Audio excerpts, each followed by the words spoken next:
پاکستاني رسنیو راپور ورکړی چې د افغانستان پاکستان د سوداګرۍ ګډې خونې په یوه اعلامیه کې له پاکستان غوښتي چې افغان سوداګریزو بارولونکو لاریو ته اجازه ورکړي. په دغه اعلامیه کې راغلي چې د کار باید د لا زیات مالي زیان د مخنیوي لپاره ترسره شي. دوی له پاکستاني لوري هم دا غوښتي چې له افغانستان سره باید ټولې سوداګریزې لارې پرانیستل شي. بل پلو د افغانستان اسلامي امارت د بهرنیو چارو وزارت په خبرپاڼه کې ویلي چې په یوه ټلیفوني اړیکه کې دواړه لوري د افغانستان او ایران ترمنځ د دوه اړخیزو همکارۍ د پراخېدو د سیمې د وروستیو تحولاتو په اړه بحث او د نظرونو تبادله کړې ده. د افغانستان د بهرنیو چارو وزیر د سیمه ییزو همکاریو او د سیمه ییزو غونډو د جوړېدو په اړه د اسلامي امارت پر دریځ ټینګار کړی او ویلي دی چې د ثبات ساتل او د سیمه ییزو همکاریو پیاوړتیا د افغانستان لومړیتوب دی. عزتمندو لیدونکو ستړي مشئ، وخت مو په خیر د نن څېړنې ته ښه راغلاست. د بحث لپاره خپرونه کې د ټیمز له لارې راسره وصل دی د سیاسي چارو شنونکی فضل الرحمن اوریا صاحب. زه یوسف خان لاله یم. اوریا صاحب ستړی مشئ، وخت په خیر، خپرونه ته هم په خیر راغلی. اوریا صاحب، آیا اوس مهال کوم چانس لیدل کیږي چې د افغانستان او پاکستان ترمنځ چې کومه لار ده او دغه لار د ډېری ورځو را په دې خوا بنده ده اوس مهال به خلاصه شي؟ مننه. دغه تجارتي لار د پاکستان تجارانو نه ده بنده کړې او دغه تجارتي لار د پاکستان خلکو نه ده بنده کړې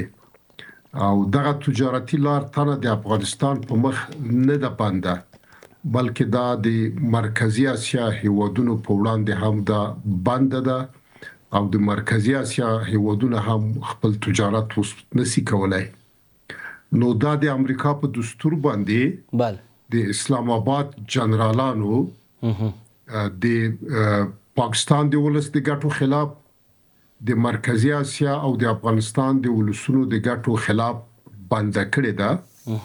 او دا وروستۍ ځل نه ده چې دا بنده شوې ده. د مارچ په یادېږي د ظاهر شاه له وخته معمولا جنرالانو د یو وسیلې په حیث باندې د افغان حکومتونو په وړاندې ترنه ګټه وچته کړې ده.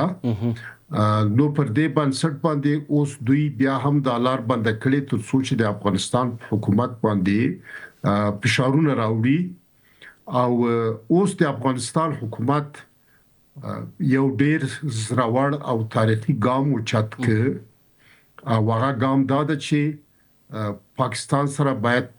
خپل تجارت بند کړي او نور بدیلو لارو باندې فکر وکړي او خپل تجارت او خپل د اړتیا وړ توکي له بدیلو لارو نه افغانستان ته وارد کی او همدارنګه د افغانستان تولیدات صادر کی. بل اوریا صاحب، دغه لار چې اوس مهال البته بند د راکړې ورکړې پر مخ باندې تر ټولو ډیر زیان څوک کوي، پاکستاني لوري که افغان لوري؟ ګوره چې موږ پاکستان سره دوه ډوله تجارت لرو. یو د دواړو هیوادونو په وابین کې راکړه ورکړه و او بل د ترانزیتي تجارت چې د پاکستان لارې نه نورو هیوادونو سره روابط لرو. دا چې ټول کې دا تقریبا څه کم $1.5 میلیارډ حجم د تجارت کېږي چې په دې کې شاوخوا $900 میلیون د افغانستان صادرات و او نور واردات و. یعنی په دې معنی چې دلته د افغانستان واردات له پاکستان څخه ډیر و او همدارنګه د مرکزی اسیا هیوادونه هم لکه تاجکستان، ازبکستان، ترکمنستان، قرغیزستان او داسې نور د پاکستان هیواد سره دوه ډوله تجارت درلوده. یو دا چې د دوی په خپل مابین کې تجارتي توکي تبادله کېدل او بل د دوی له لارې نه ترانزیت کېدل نور نړۍ ته، نور هیوادونو ته، چې هغه هم شاوخوا $1.5 میلیارډ د دوی حجم د تجارت و او ترانزیت د شانې کرا ټول کې $3 میلیارډ شاوخوا کېږي او د افغانستان هم چې سره یو ځای کې $4 میلیارډ پاکستانیانو صادرات درلودل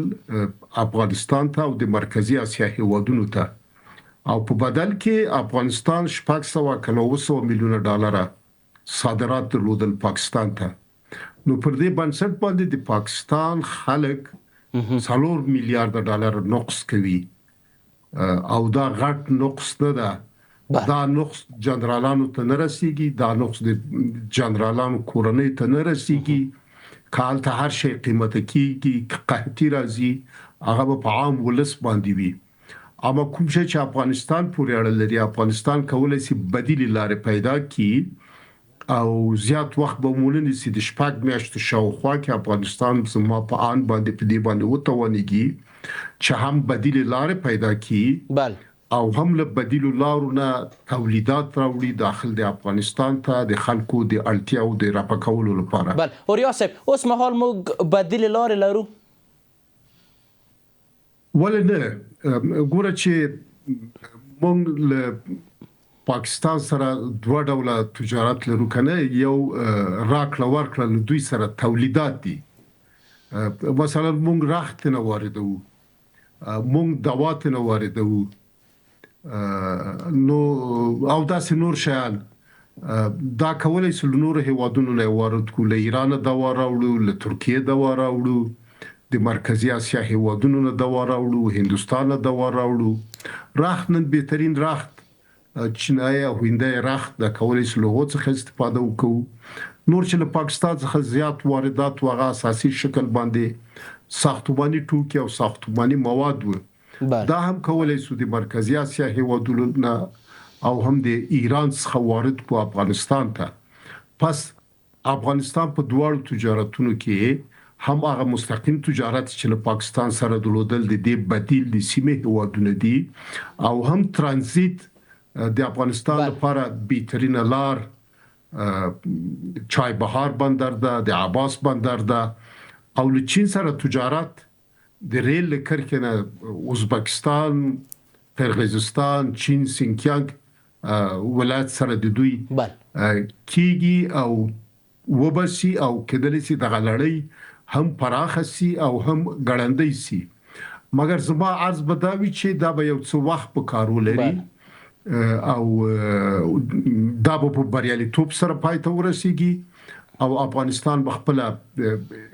اقتصادي استقلال ترلاسه کی تجارت کې به استقلال ترلاسه کی ترانزیت کې به استقلال ترلاسه کی او علاوه د تل لپاره به د پاکستان له ماجراجویانه کړنو نه خلاص وي او په خلاص لاس په دنیا سره نور هیوادونو سره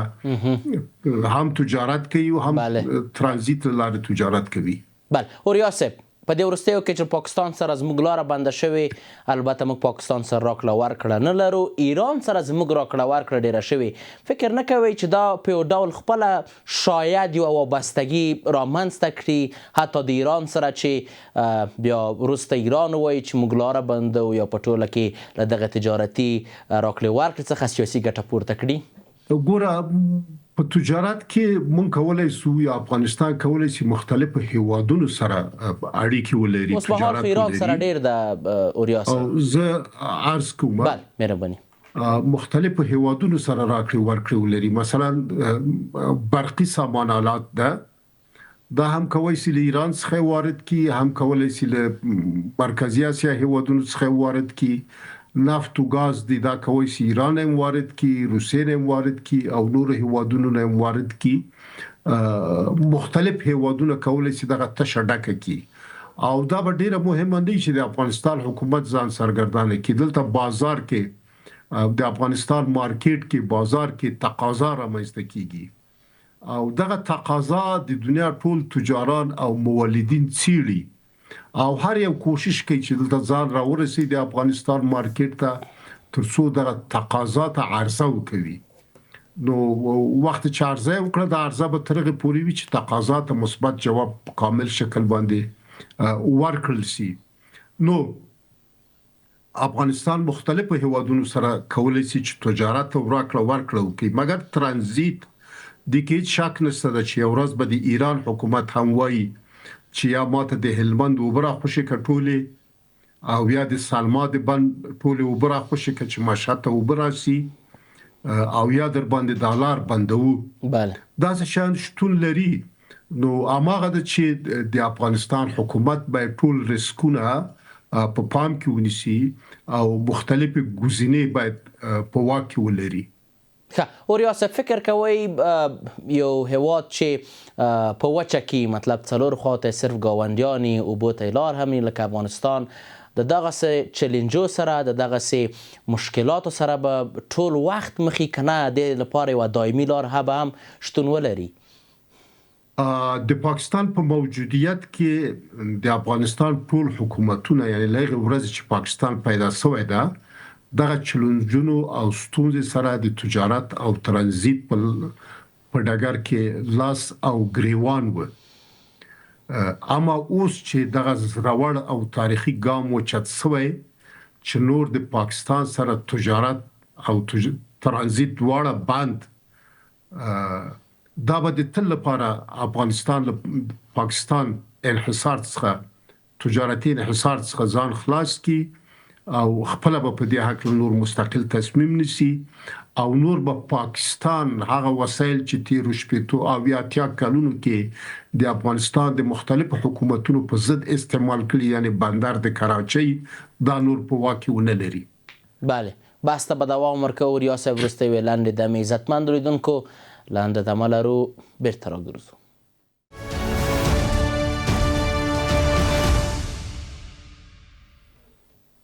د بحث دوام ته ښه راغلاست. ریاست صاحب اوس به راشو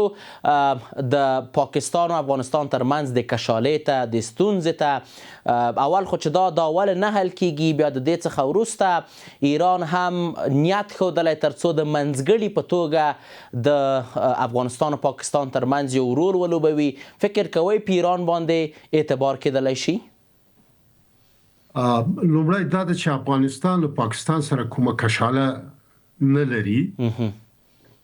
او نه د پاکستان ولس سره د پاکستان سیاسي او مدني فعالانو سره ستونزه لري. بلکې دا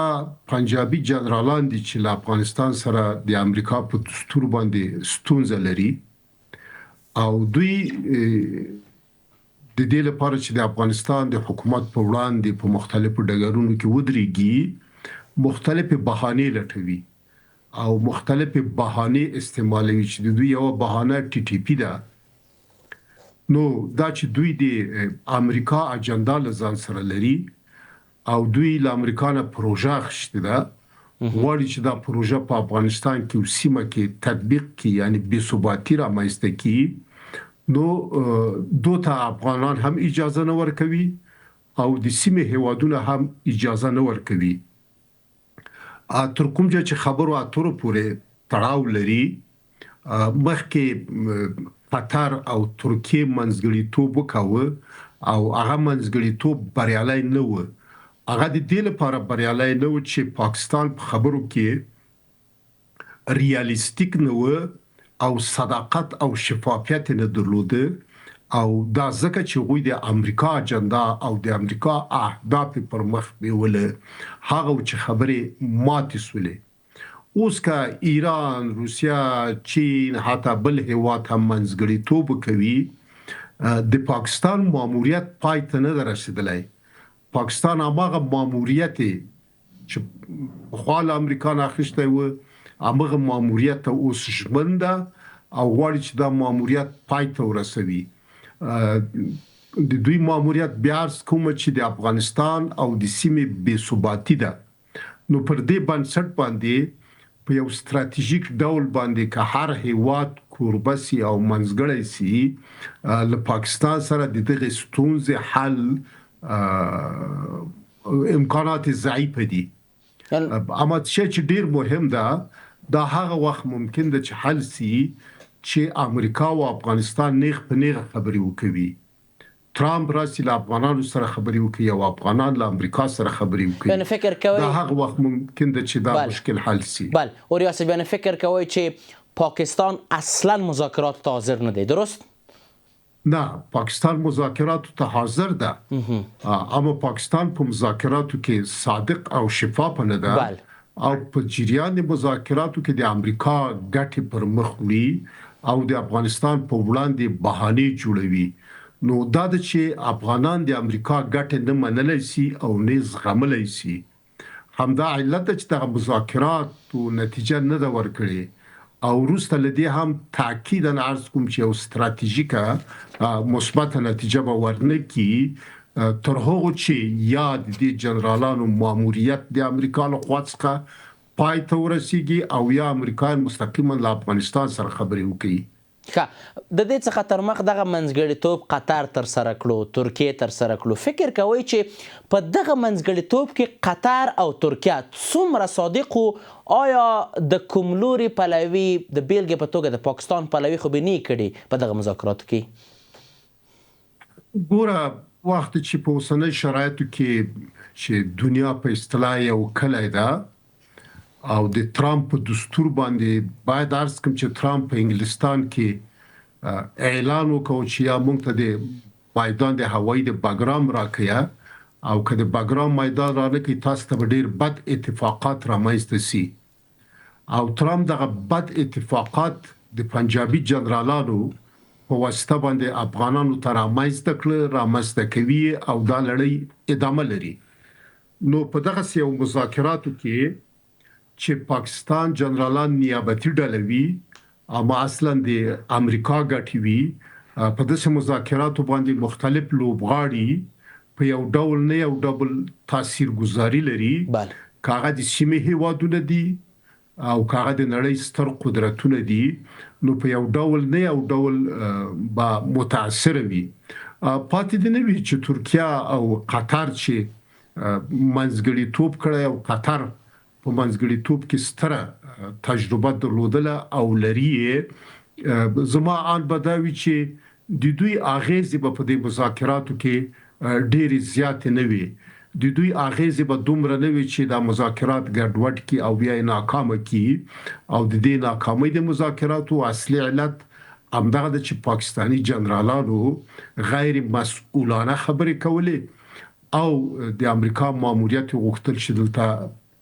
تر سره کی. اوریا صاحب، فرض کوو چې ترکیه له امریکا سره نږدې اړیکې لري، البته د ناټو غړی هم ده، همدارنګه قطر د دوی ستراتیژیک ملګری دی. که دغه مذاکراتو منځګړیتوب په اوس وخت کې غرب بلاک ونه کړي یا په ټوله کې شرق بلاک وکړي، چین که راوړاندې شي د مشر په توګه، خصوصا د ګاونډي منطقې او د آسیا د مشر په توګه، فکر کوئ چې اعتبار پرې کېدلی شي؟ ګوره مذاکراتو کې دا مهم ده چې د مذاکراتو په میز باندې څوک کینی، د میز یو خوا څوک ده او بل خوا څوک ده او د دغه میز کوربه څوک ده، دا میز د چا په کور کې ده، دا لک اغیز لري چې میز د چا په کور کې ده، یعنی مالک د کور یا کوربه په مذاکراتو کې لګ اغیز لري. مګر مهم دا ده چې د میز دواړو خواو ته څوک دي. هغه خوا چې وی خوا افغان د افغانانو استازي دي، بل خوا پاکستانی جنرالانو نمائندگان دي، اوغوی صداقت نه لري، اوغوی رښتینولي نه لري، اوغوی غواړي افغانستان سیمه بې ثباته کی، اوغوی غواړي له داعش څخه ملاتړ وکوي، اوغوی غواړي د داعش په واسطه باندې په سیمه او افغانستان کې ویني وبوي. نو پر همدې بنسټ د چې دغه کسانو سره خبرې لکه څنګه چې لازم د په ستراتیژیک ډول باندې پایته نسی رسیدلای. اما اوس که هر څوک کوربتوب وي، هغه چین وي، هغه عربستان وي یا ایران وي یا روسیه وي، د پاکستانی جنرالانو ماموریت کې تغییر نه دراغلی. وی کده هر چا کور ته زی خو دی او میز شاته کینی او ماغه اجندا مخ کې وړي چې قطر کې مخ کې بیوله، ترکیه کې مخ کې بیوله، دا ځله به ایران او روسیه کې مخ کې بوزي. نو پاکستانی جنرالانو سره خبرې کول ستونزمن دي او ستراتیژیک حل د خبرو اترو پر بنسټ باندې شتون نه لري. زما ثانیاً عرض هم امداده چې امریکا اشتباه وکړه چې د پاکستانی جنرالانو په واسطه غواړي چې افغانستان او سیمه کې خپل ګټ خوندي کړي. دا په عمل کې ممکن نه ده، ځکه دا حکومت د جنرالانو پاکستان کې ډیر ضعیف او ناتوان ده. دوی د خپل مملکت یعنی د پاکستان امنیت نشي ساتلای، د پاکستان د ولس مسؤلیت نشي تامینولای، د پاکستان ولس دا اوس 10% د فقر تر کرښې لاندې ژوند کوي او الته بې ثباتی د حتی سیاسي ثبات شتون لري. همدغه جنرالانو د عمران خان د موقت د مشروع حکومت په وړاندې کودتا وکړه، هغه لري کو تر اوسه پورې په زندان کې ده. او څو ورځې مخکې همدغه جنرالانو د پاکستان د اساسي قانون پر ضد کودتا وکړه او ځانونه د ځنګل پاچایان اعلان کړل. نو دغه سي خلک چې ضعیف دي، ناتوان دي، خپل هیواد او ولس ملاتړ لزان سره نه لري، په سیمه کې تجرید دي، له ټولو همسایګانو سره د جنگ حالت کې دي، دوی د امریکا ماموریت سرته نشي رسولای. دوی هغه وظایف او دندې چې ترامپ ورکړي دي هغه سرته نشي رسولای. دوی ناکام کیږي او لکه څنګه چې تر اوسه پورې دوی د افغان ولس په وړاندې په نظامی ډګر کې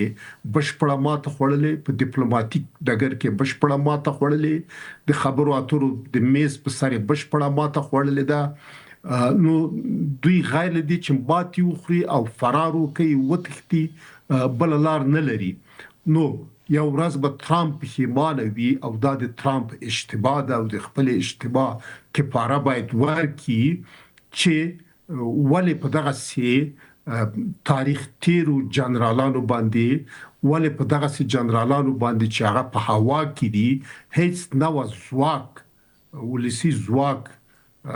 لزان سره نه لري، سرمایه گذاري وکړه.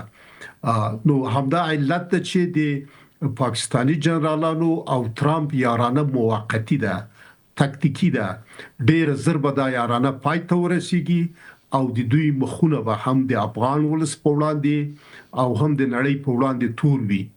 ښه، اوریا صاحب، اوس خو د پاکستان پوځي رژیم د اسلامي امارت ترمنځ دستبند هم شوی، البته یو نسبی شفایي اوربند هم منځته راغلی دی، جګړه نشته اوس مهال. فکر کوئ د دغه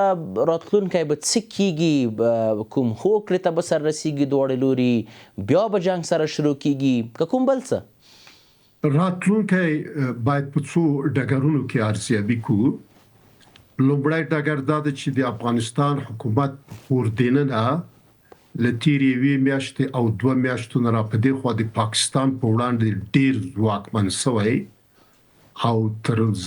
تقریبا د ټولو افغانانو ملاتړ او حمایت لزان سره لري. دویم لتیری یو 2 میاشتو نه را پدې خو ته د افغانستان د حکومت سیمایز موقف ډیر ځواکمن شوی دی او اوس د سیمې هوادونو بشپړ ملاتړ لزان سره لري او همدارنګه په اسلامي نړۍ او د دنیا په سطح باندې لتیر 2-3 میاشتو نه د پاکستان په وړاندې د دوی موقف ځواکمن دي او د جنگ او د خبرو اترو په میز باندې هم بریا ورپه نصیب سولا. نو بل خو پاکستان ده، پاکستان لتیر 2 میاشتو را پدې خو په کور دینه امنیت تقریبا 40% زیات خراب شوی ده، کچ 40% نور هم لوړ شوی، اقتصادي سیاسي بحران نور عمیق شوی، د حکومت مشروعیت نور هم ضعیف او ناتوان شوی، د سیمې په کچه باندې د هیڅ هیواد ملاتړ لزان سره نه لري او د نړۍ په کچه هم مختور سه او دا هغه وخت مختور سول چې دوی د فلسطینی ولس په وړاندې پاکستانی جنرالانو اعلان وکړ چې د اسرایل په حمایت غزې ته عسكر لیږي. نو دوی په اسلامي نړۍ کې خپل مقام او منزلت له لاسه ورکړ. پس ګورو چې دلته د سیمې شرایط، د هیواد شرایط او د نړۍ شرایط د افغانستان د بریا د ضمانت او تضمین لپاره دي او د پاکستان کورنی شرایط، د سیمې شرایط ورته، د نړۍ شرایط ورته د دوی د ناکامۍ او د دوی د بدبختی لپاره دي. نو پر دې بنسټ سره ویل سو که هر پیښه رامنځته کیږي، کاغه جنگ وی د ترامپ د اجیر عسکرو چې هغه پاکستانی جنرالان دي، که خدای نه خواسته دوی بیا یو ځل د افغانستان په ضد نامقدس جنگ وکوي، ډیر سخت جواب سره به مخ شي، هم د افغانانو جواب سره، هم د سیمې له جواب سره او هم د اسلامي نړۍ له جواب سره. او دوی به بیا تختی او کچیرته د خبرو اترو ډګر ته راځي، البته مسلمان افغانان وروکي وي ځکه چې افغانان فقط خپل ملي ګټو د ساتلو لپاره کار کوي او د افغانستان سیاست او پالیسي زما په انداز دا او وا چې د هیڅ هیواد په کورنۍ چارو کې مداخله نه کوي، لږه جملې څخه د پاکستان په کورنۍ چارو کې مداخله نه کړي نه کوي. اما پاکستاني ولس د افغان ولس ورونه دي، هیڅ نوع دښمنۍ دغه په وړاندې شتون نه لري ډیره زیاته مننه د سیاسي چارو شنونکی فضل الرحمن اوریا صاحب په خپرونه کې ستاسو له حضور څخه نړۍ منندوی یم. عزتمندو لیدونکو د نن څېړنه هم پر همدې ځای پای ته ورسېده. تر بیا کتو په الله پاک مو سپارم. ښې چارې.